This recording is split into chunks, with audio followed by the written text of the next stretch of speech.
این آدم تنه ما تازه راسکو دیگه رو یک دست شبیه لگو آدم بده خدمت بکنم خب برای خودش اومدن میگیرن همین کوچه قدیمه داشت تو خیلی معجوم میدون منم میدونم نمیدونم هیچ که همه خیلی یک بوره فلاکت خیز ها من راست دیگه نوشیدگی بودم با همون توسکه پیش باشه بود میرفتم خب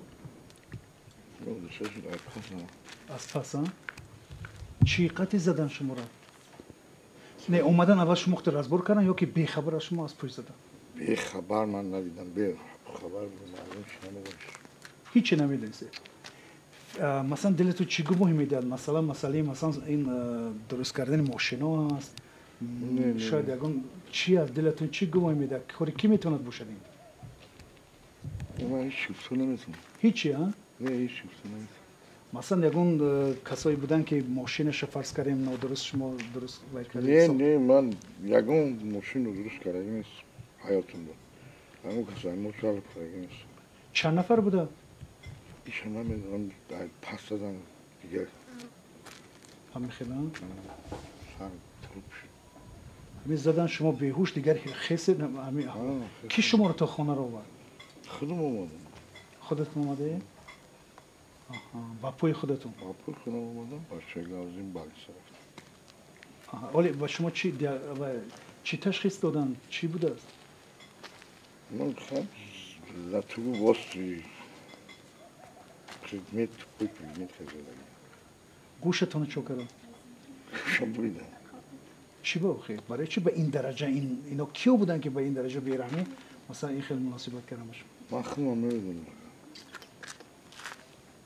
من اگه که بشن خدمت یعنی خلق بچه ها نمیدونم برای چی من نفکرم من یکی عرق می نوشیدم او در حالت مستی بوده شاید اون که سحقارت بوده چی فکر میکنید مثلا دلتون چی نه من اقرات هم خیلی بچه خودی قطعی شوخی بشخی اقرات بینی یکی خب شوخی بشخی خیلی هم نوزی یزگر قطعی ممکن نکیم بگونه قطعی من اقرات بینه هم گفت هم نمیزم مثلا تو همون حادثه هم به هیچ کس بحثتون نشده است؟ نه به اون کس تومن نداشته؟ نه اگه اون کس قطعی من بحث کنم ایسه که در وقتی از یک جا به جای دیگه رفته اونها از توی شما رو زدن یا که اومدن از خانه شما رو گرفتن بودن؟ نه من در یک کوچه بودم کوچه میگذاشتم کوچه میگذاشتی دو همه واسه؟ از کوچه میگذاشتیم مگزین باید میرفتم حالتی محصیده بودم مردک بشید نوشیدگی بودم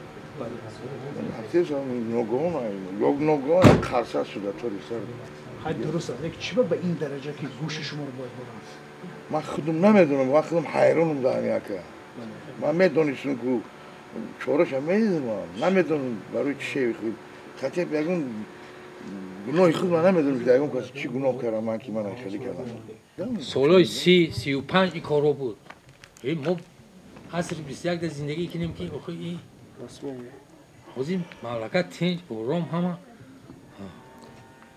حکومت کار کرده سای سلوی سترکتور کار کرده سای برادر این نموجد بدی خیلی کار بر خیلی دوره امیر تیمور نیست که دوره برادر 100% دولت در جاش کار کرده سای یک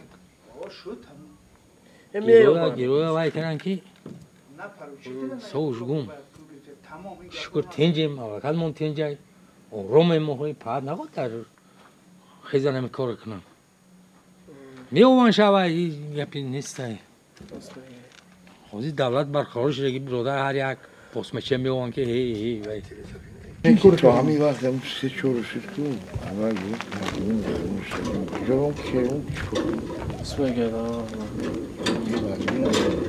گوشه بیده پاکیم نیفتید ها؟ دندانش کسا نیفته ولی بخیل اون کسی نیست بچه ها بود رو اکرام کسا من از کارمندانی حزب حقوقی جمهوری تاجیکستان از تمامی NVD